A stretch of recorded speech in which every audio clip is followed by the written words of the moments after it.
nik hitz egin nahi dut, ni Aitor naiz, eta Mari Carmenekin batera etorri naiz, Usurbilen eta Orion sortu dugun plataforma herritarra zuaren eta zuarekin batera bere gurasoak etxera etor daitezen eskaeraren inguruan. Gu ibili gera, hona etorri baino lehen, gure herrietan eta gure inguruan, eta pixkanaka, gure herritik kanpora jotzen ari gara, egoera hau aurkezteko, eta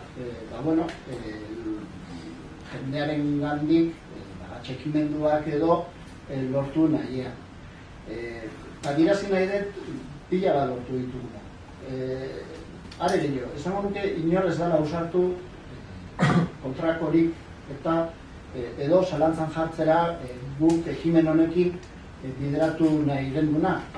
Eta eskertzen dut ere, honea etorri alizatea eta sintonia berdineko mezuak entzutea, pentsamendu desberdinak dauden pertsonen gandik, eta ohiturak, eta bizipen, eta historia desberdinak ditugun jendearengatik. Eta, zorionekoa da.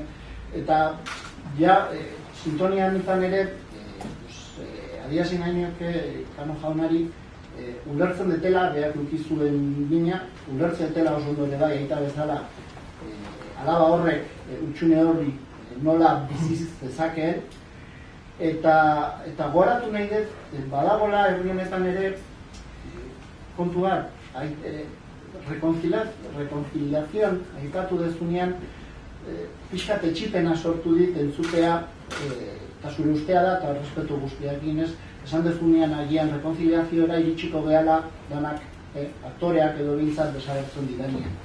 Hori ez da reconciliazion, hori da, ez da egizertan.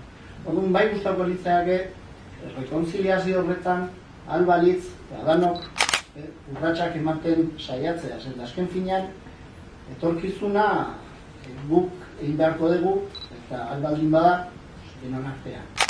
Eta segurazki batzuk, gauza batzuk utzi beharko ditugu, min batzuk utzi beharko ditugu, eta, igual, nahiko genitun gauza batzuk ere, pasatzen ikusi beharko ditugula.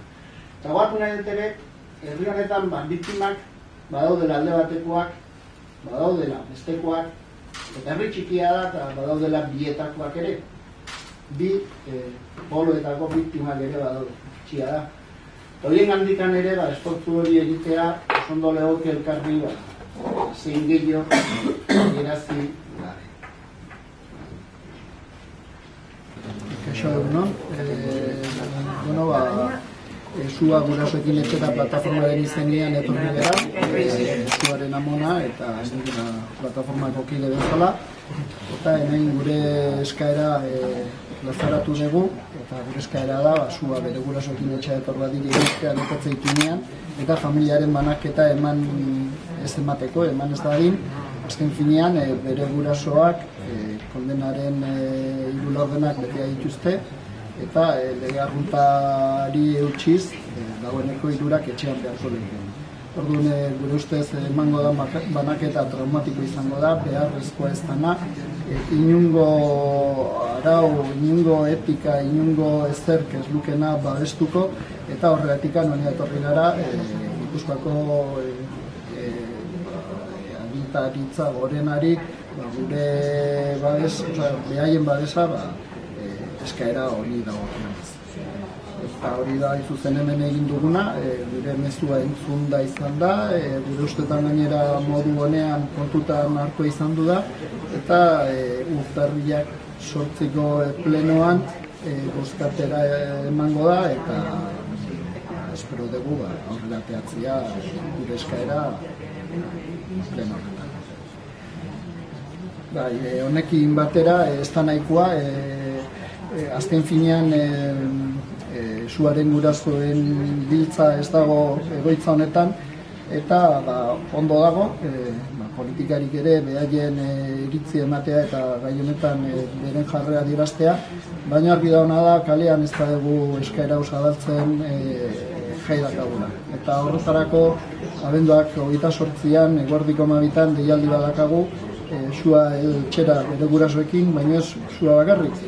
Arazo hau beste 105 haur eta gaztek dake momentu honetan Euskal Herrian, motxiladun umeak dira, eta behaien alde eta behaiekin batera bulebarren elkartuko gera, esan dizuedan bezala, abenduaren 28an, eguerdiko 12an.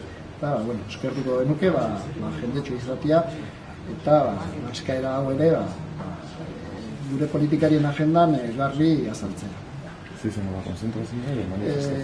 Manifestazio bat izango da, eta alden koloretsua, alaia, eta divertigarri izaten ere saiatuko gara, azken finean, mez eta gazteta zaigea, eta behar duguna hotxe da.